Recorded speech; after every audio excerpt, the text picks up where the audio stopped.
I met Ava the way you meet someone in a story you don't expect to end badly. It was at a friend's birthday party in late spring, one of those outdoor events where everyone's half sipping drinks and pretending they don't care about impressing anyone. I noticed her right away. She wasn't trying to stand out. She just did. Wore a plain blue dress and had a laugh that made other people stop what they were doing to join in. We started talking after I handed her a plate when the paper stack ran out. That was it. A small, awkward moment that turned into 2 hours of back and forth on the patio. We talked about work, books, movies that aged badly. She was direct, curious, funny. I walked her to her car, she handed me her number, and the next day I called. Not texted. Called. She liked that. Back then, I was a mid-level data analyst for a logistics company. Nothing flashy, but it paid the bills and had room to grow. Ava worked in event planning, mostly corporate functions and private client weddings. She had an eye for details and a love for lists. Where I was practical, she was creative. It worked. We moved in together after 11 months. Bought a small condo just outside the city, close to her work, not too far from mine.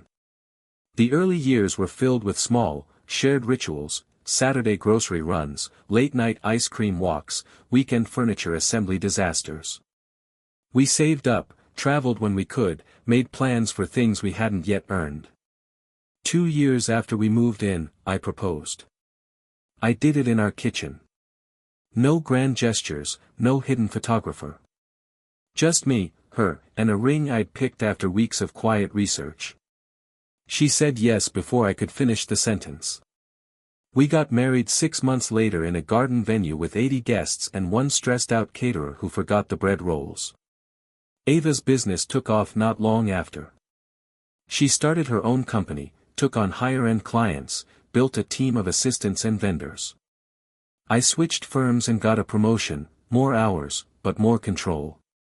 We bought a house in the suburbs, with a yard big enough for a swing set and a dog we never quite trained. Then came the kids, Ethan first, then Olivia. 2 years apart. Both loud, both smart, both constantly hungry. We had a good system. I handled mornings, school drop-offs, breakfast, permission slips. Ava ran the evenings, homework, reading time, bath routines. We shared the messy middle, trading tasks when one of us was overwhelmed. Weekends were packed, soccer games, dance recitals, birthday parties, errands. We hosted when we could, traveled once or twice a year, and made time for family dinners every Sunday. It wasn't always calm, but it worked. We were busy, tired, occasionally short-tempered, but still close. Still a team. The kind of life people nod at and say, "You guys are doing it right." Once we settled into the house, it felt like our lives hit a stride. It wasn't glamorous, but it was steady, and for us, that was enough. Ava turned the spare bedroom into a small office for her business, event mood boards, racks of fabric swatches, sample menus pinned to corkboards. She managed everything from corporate galas to destination weddings, juggling clients with impossible expectations and vendors who didn't know how to read an email. I handled numbers, spreadsheets, long strategy meetings. My job had grown more demanding, but also more rewarding. I liked being part of something that required structure and logic. I had my own home office in the basement, tucked away from the rest of the noise, with enough quiet to think clearly. We respected each other's work, never competed, never interfered. If she needed to vent about a bride's last-minute change, I listened. If I had a presentation the next morning, she stayed up late proofreading my slides. Ethan was 8 now, Olivia 6. Their personalities were already taking shape. Ethan was intense, analytical, always asking, why. Olivia was creative and chatty, often leaving trails of glitter and paper scraps through the house. They got along like most siblings do, half best friends, half secret enemies. Our days were filled with school projects, art shows, piano recitals, doctor appointments, and the occasional birthday meltdown. Ava had a knack for managing chaos. She color-coded the family calendar, made lists for the grocery store, scheduled everything from dentist visits to oil changes. I helped where I could, but she ran the house. People often said she was the type of woman who could run a small country. I didn't disagree. We had a small circle of friends, most of them other couples with kids around the same age. We hosted game nights, barbecues, and movie marathons when the stars aligned and everyone could get a sitter. Ava liked to throw themed dinners, taco night, Italian night, build-your-own pizza night. She always went overboard with decorations and place settings, even when it was just 4 people eating paper plate nachos in the living room. We took one big family trip a year. Last summer, we rented a cabin in Maine, hiking trails, lake swimming, campfire nights. The kids loved it. Ava did too. She spent hours taking pictures of moss and tree bark, saying she needed natural texture inspiration for an upcoming event. I grilled, napped in hammocks, played board games with Ethan when Olivia insisted on spending half the day catching frogs. In between the big trips, Ava and I tried to make time for each other. Date nights weren't always regular, but when they happened, they mattered. A nice restaurant, a quiet corner table, sometimes just a movie and ice cream after. We didn't need extravagance. We just needed space away from laundry piles and spilled juice and, "Dad, can you come here for a second?" We were good. Not flawless, but functional. Not fiery, but consistent. There was laughter.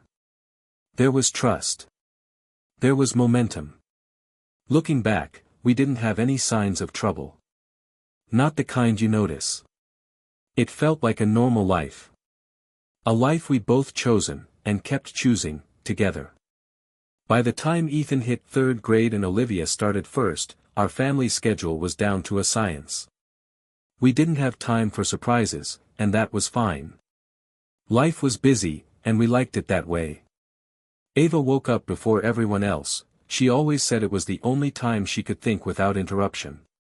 She'd sip coffee in the kitchen, reviewing emails, cross-checking vendor timelines, sometimes prepping invoices.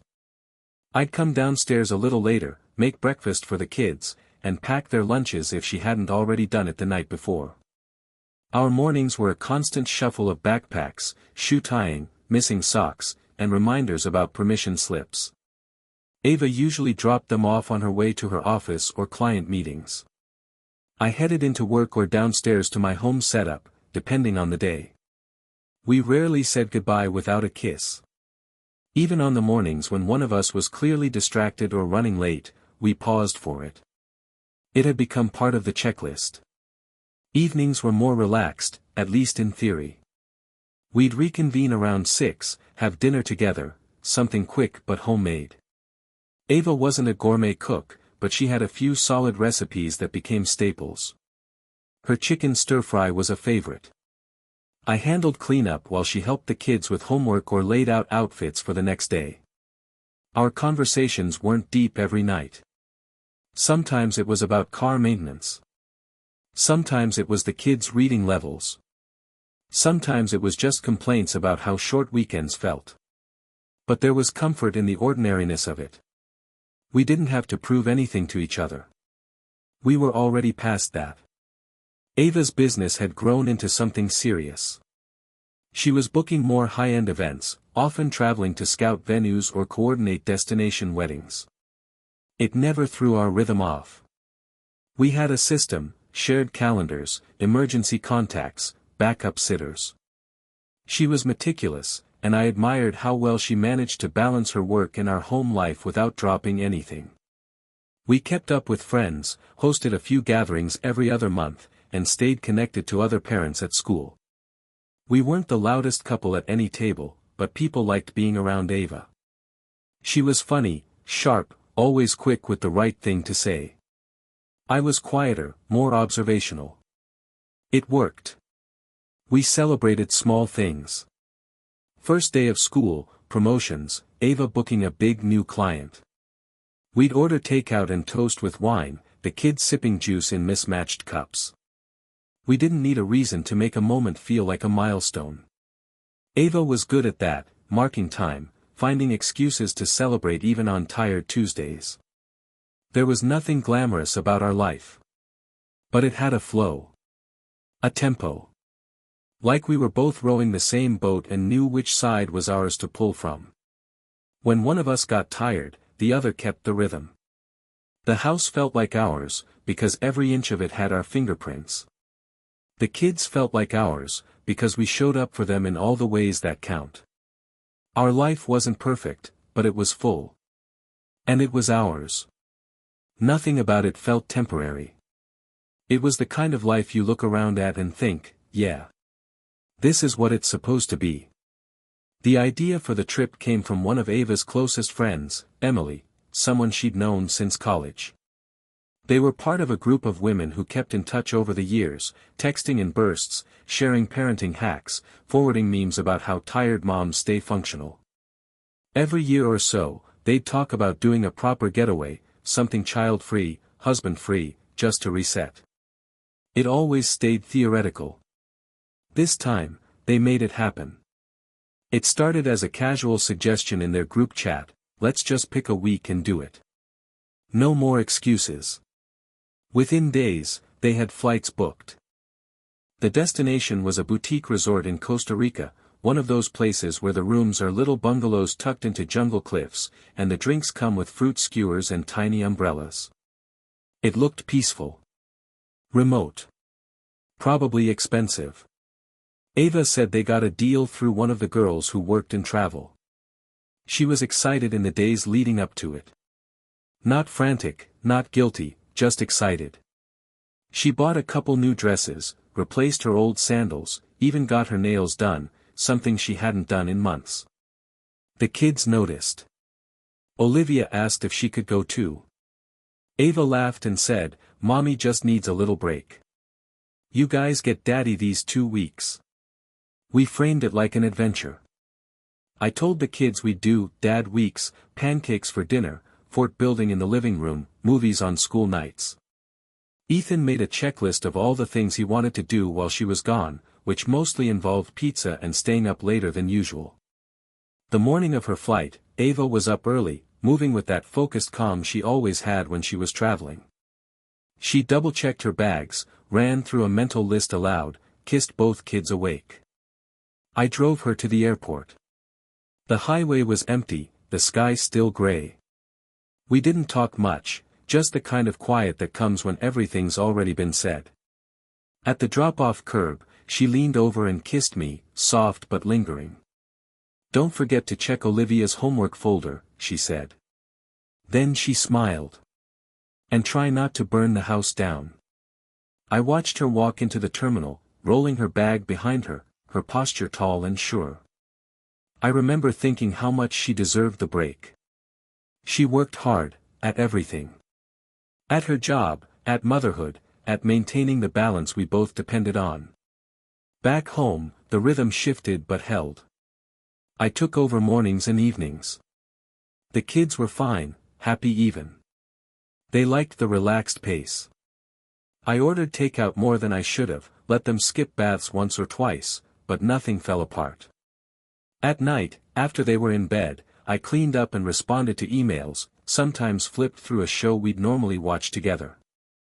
I texted Ava once a day, mostly pictures of the kids, little updates.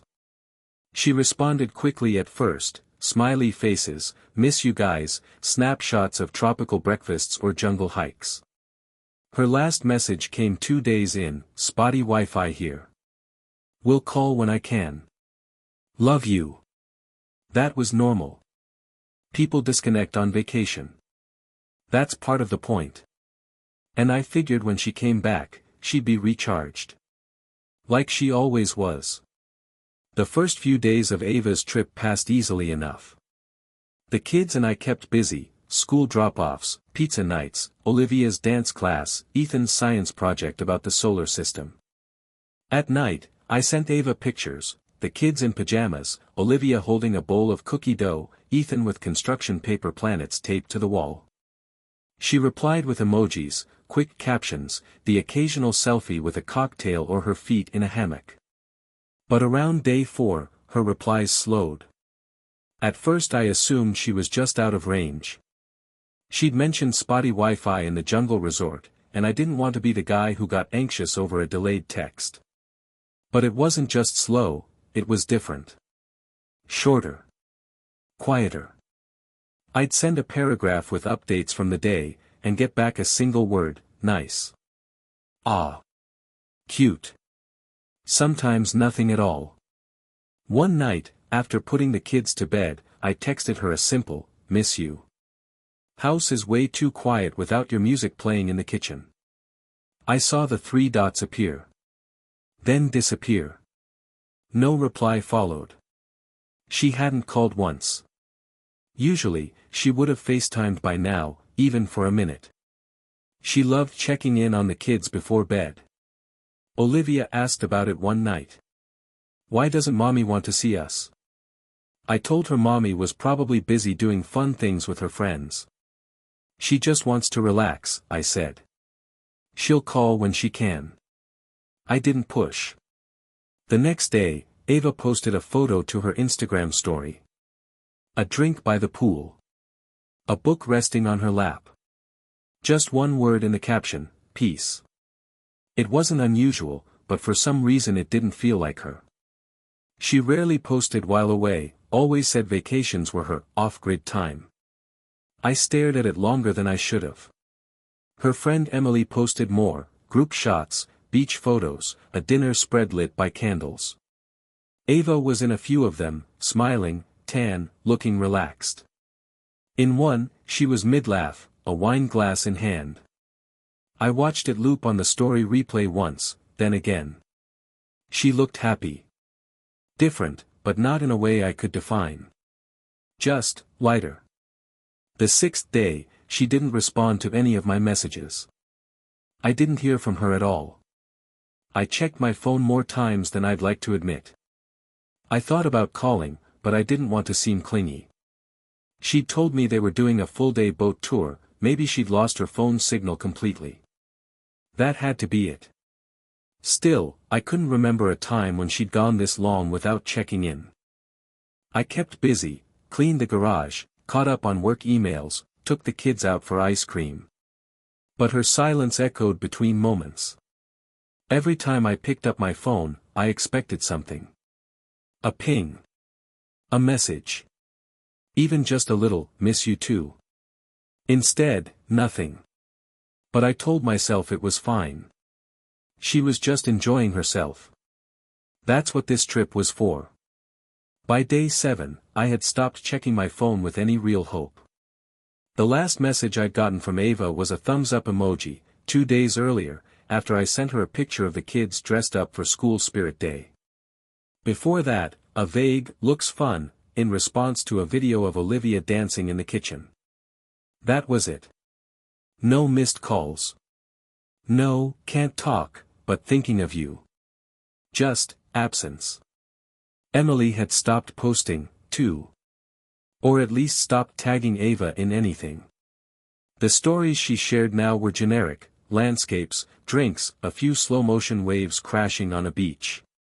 Ava's presence in the background, even through other people's accounts, had quietly disappeared. That morning, I made the kids waffles and tried to laugh at Ethan's horrible attempt at telling knock-knock jokes. Olivia asked again when mommy was coming home.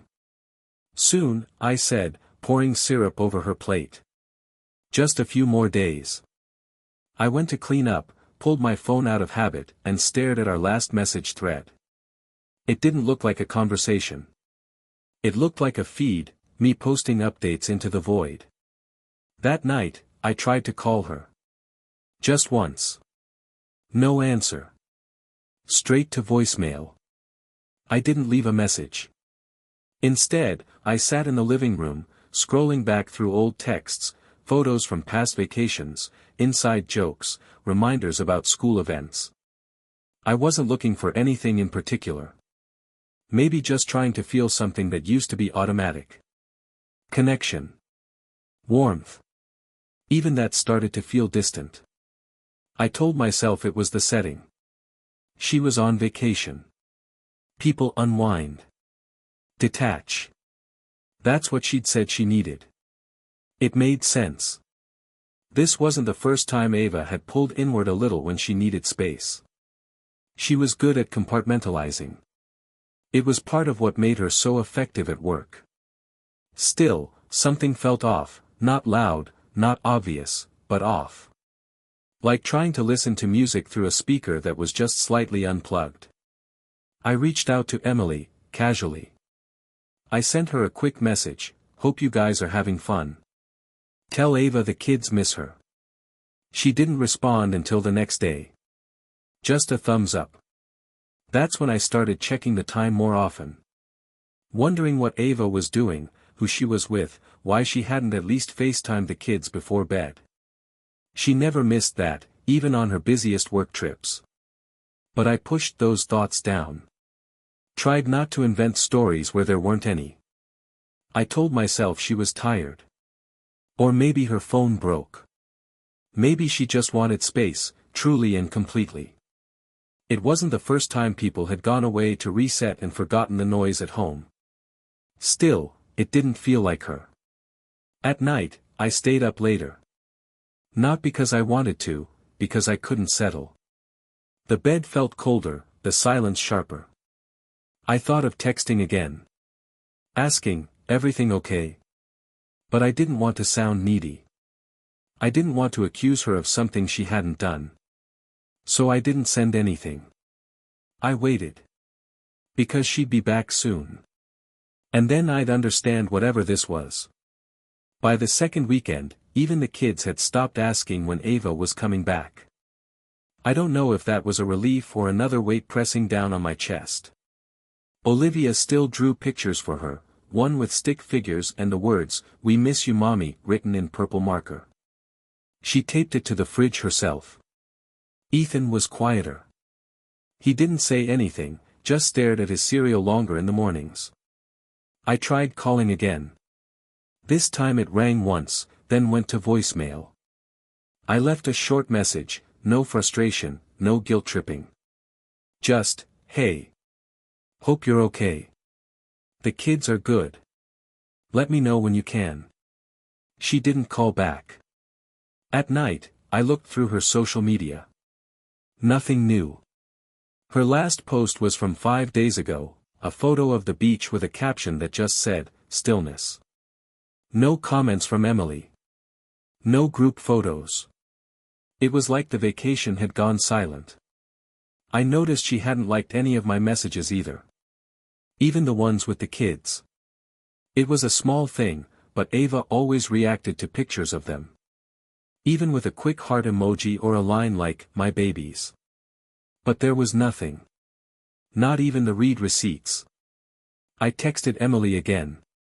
This time I asked, "Everything okay? Haven't heard from Ava in a few days." She replied almost immediately, "She's fine. Probably just enjoying the break." That was it. No, "I'll tell her to call." No reassurance. Just a sentence that felt too rehearsed to be comforting. I didn't say anything to the kids. I kept the routines tight, morning drop-offs, afternoon pickups, dinner at the table, books before bed. I made Olivia's lunch with the note Ava used to leave. Ethan and I played board games in the evening, even when he looked too distracted to enjoy them.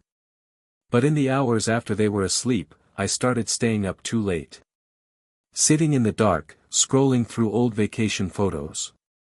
The one from last year, when Ava and I took a weekend trip to the mountains, just the two of us.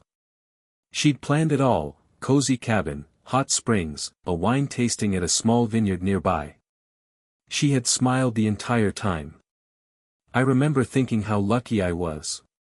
Not because the weekend was perfect, but because she made life feel full, even when things were quiet. And now she was quiet. But in a different way. The kind of quiet that felt cold, intentional. Still, I didn't think betrayal. I didn't think anything specific. Just confusion. Concern. The kind of anxious hum that comes when something doesn't feel right, but there's nothing solid to point at. No evidence. Just instinct. I went back and reread her last few messages. I tried to find something hidden in the words, something unsaid. But they were blank. Polite. Distant. Then I remembered her last voicemail before the trip. Can't wait to see you guys when I get back. Love you. I played it twice. Just to hear her voice. It felt like someone else had said it. But I still didn't let myself draw conclusions. She was just, far. And I was waiting. Because sometimes, the people you trust the most go quiet. And you never think it's because they've already left you. Ava came back on a Tuesday. The flight wasn't scheduled. She didn't tell me she was coming. I found out when I heard the front door open in the middle of the afternoon. I was home, folding laundry in the living room, half listening to a podcast. The kids were at school. I looked up, and there she was, standing in the entryway, suitcase in hand, sunglasses pushed up on her head like nothing had happened. She smiled faintly. Hey. I didn't say anything at first. Just stood there, confused, still holding a towel. She didn't hug me. Didn't drop her bag. She just stepped inside, looked around the house like she was seeing it for the first time in months, not days. You're back early, I said. Felt like I should be, she said, setting her bag down. Then she walked past me, toward the kitchen. I followed. She poured herself a glass of water, took a slow sip, and finally looked at me directly. That's when I noticed the ring. Not her wedding ring, she hadn't worn that on the trip, but a new one. Silver, with a pale stone. Not flashy, but unmistakably the kind of thing you didn't buy for yourself. What's that? I asked. She looked down at her hand, like she hadn't even realized she was wearing it. Oh, she said, almost casually. This? It's an engagement ring. I blinked.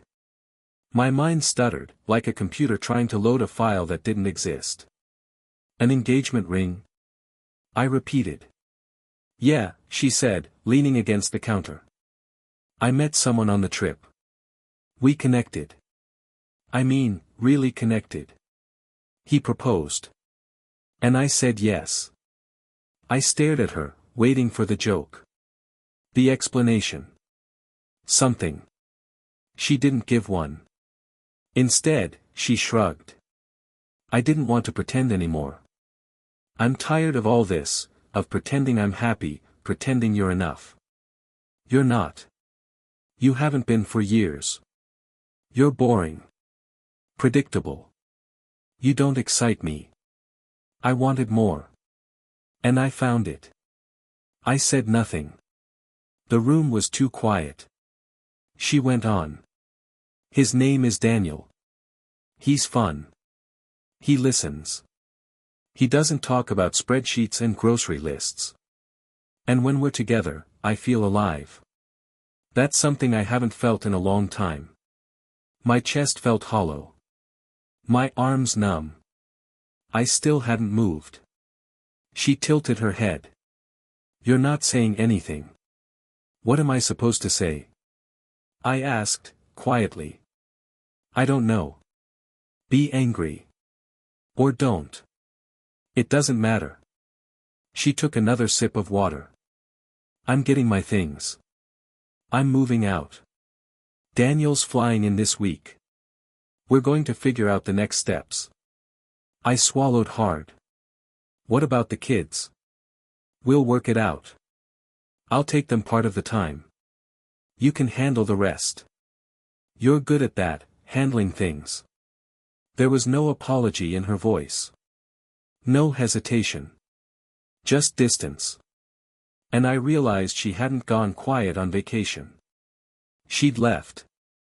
Not physically. But everything that made her her, everything that used to belong to us, had already been given to someone else. And now she was back. Just to make sure I knew it. She moved toward the stairs, but I blocked her path. You think you're just going to walk back in here, I said, tell me you got engaged to someone you met on vacation, and take your stuff like this as a dorm room breakup? Ava didn't flinch. I'm not here to fight. I'm here to move forward. You should do the same. That's when it snapped. Not just my patience. Not just my pride. Everything. Forward. I laughed, sharp and cold. You cheated on your husband. You abandoned your kids. You stood in our kitchen, wearing another man's ring, and told me I was boring like it's some inspirational quote. She opened her mouth, but I didn't let her speak. You're not moving forward. You're getting the hell out. I stormed upstairs, grabbed the nearest suitcase, hers, and yanked open every drawer she used. I stuffed everything inside without care. Clothes, makeup, chargers, brushes, shoes. I didn't bother folding. I didn't separate anything. Just grabbed and shoved. Her laptop was on the desk. I tossed it in too. Jewelry. Poured it into a Ziploc bag and threw it on top. When the suitcase was full, I grabbed a trash bag and kept going. Downstairs, I flung the door open and dragged it all outside. The yard was wet from last night's rain. The ground near the back fence was muddy from where the sprinklers had overrun. I stomped through it, my shoes sinking slightly into the soft earth. And then, one by one, I threw her things into the mud. The suitcase. The bags. The contents spilled as they hit the ground, makeup cases, blouses, heels, her favorite scarf. I walked back in and opened a closet near the front door. Her winter coat. Her umbrella. Her canvas tote bag with the kids' handprints on it from a Mother's Day craft. I threw it all into the wet earth. She watched from the porch, not saying a word. You want a new life? I shouted from the yard. Start from here. Her arms were crossed. You're being dramatic. No. I'm being accurate, I snapped. This filth, that's what you chose. You don't get to wear a ring from someone else and come back to a clean house.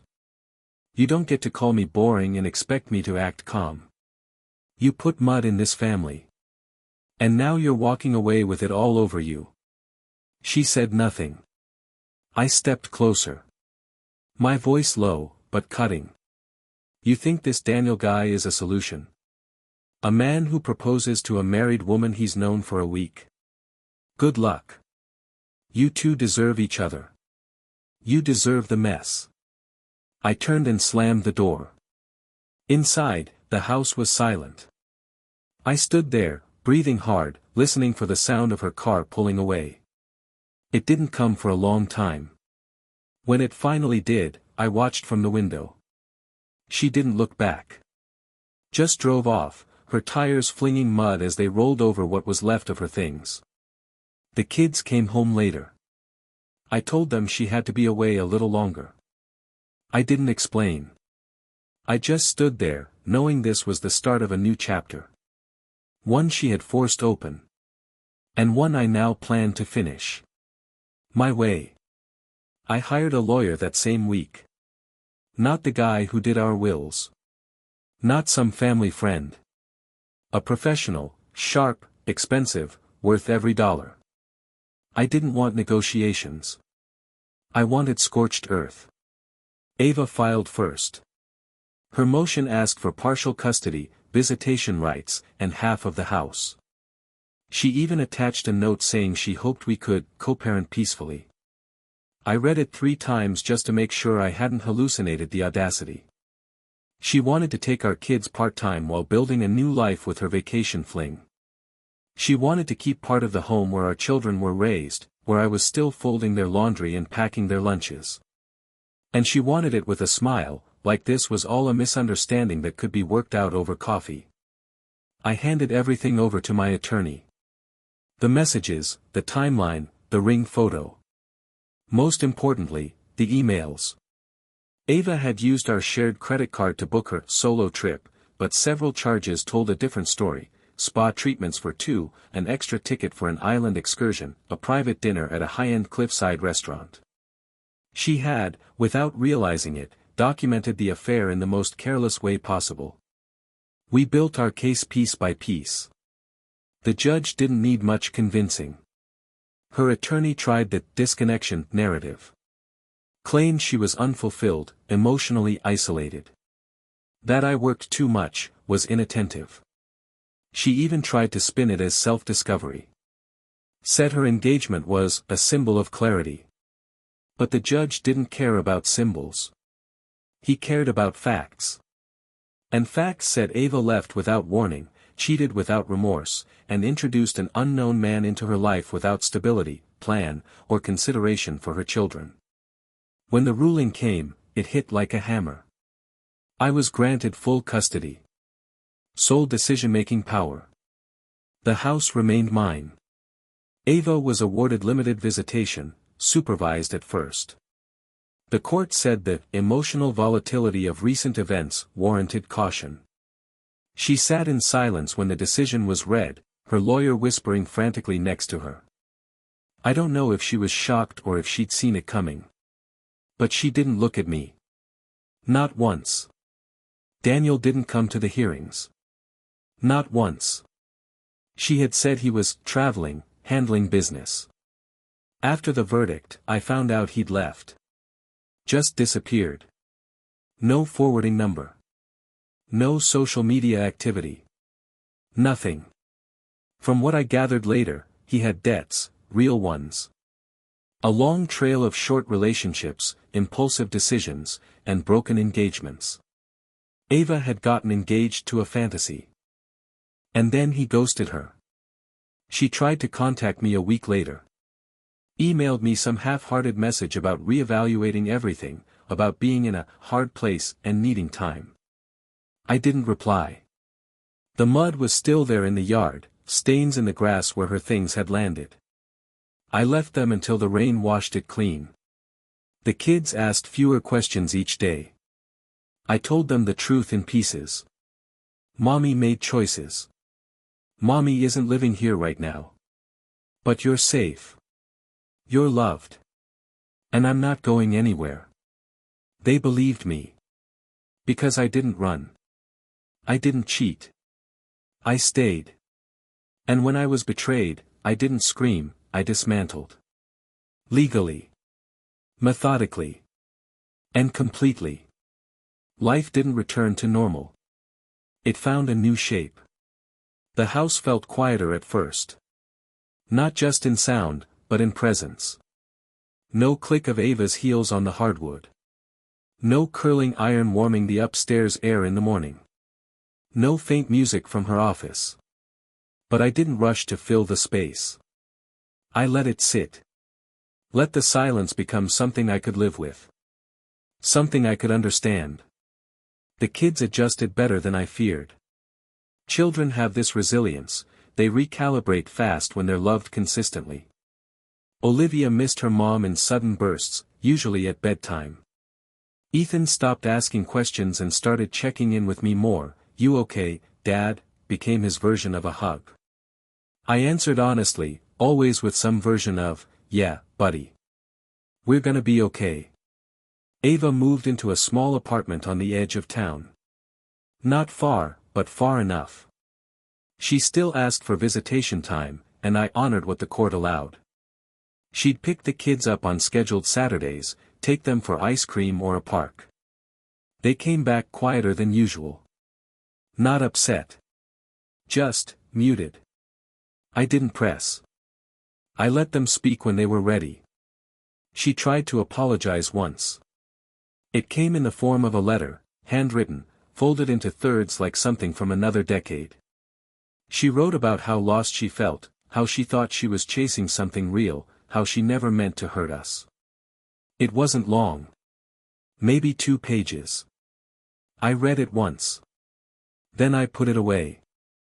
There wasn't anything to say back. Forgiveness doesn't always come in the form of letting someone return. Sometimes it's just not chasing them anymore. Not carrying the wreckage they dropped. I kept going. Work picked up. I turned the guest room into a small art space for Olivia, her own world of crayons, glitter, and endless tape. Ethan and I started building model rockets in the garage. We launched our first one from the park near the old elementary school. It crashed nose first into the dirt, and we laughed harder than we had in months. I reconnected with old friends. Let new ones in, slowly. There was no rush. I wasn't trying to rebuild what was. I was growing something new, something better rooted. As for Ava, last I heard, she was working for a catering company. No more wedding planning. No more big clients. The industry didn't welcome her back the way she thought it would. People talk. Especially when the story involves betrayal and public unraveling. I didn't help that quiet ruin.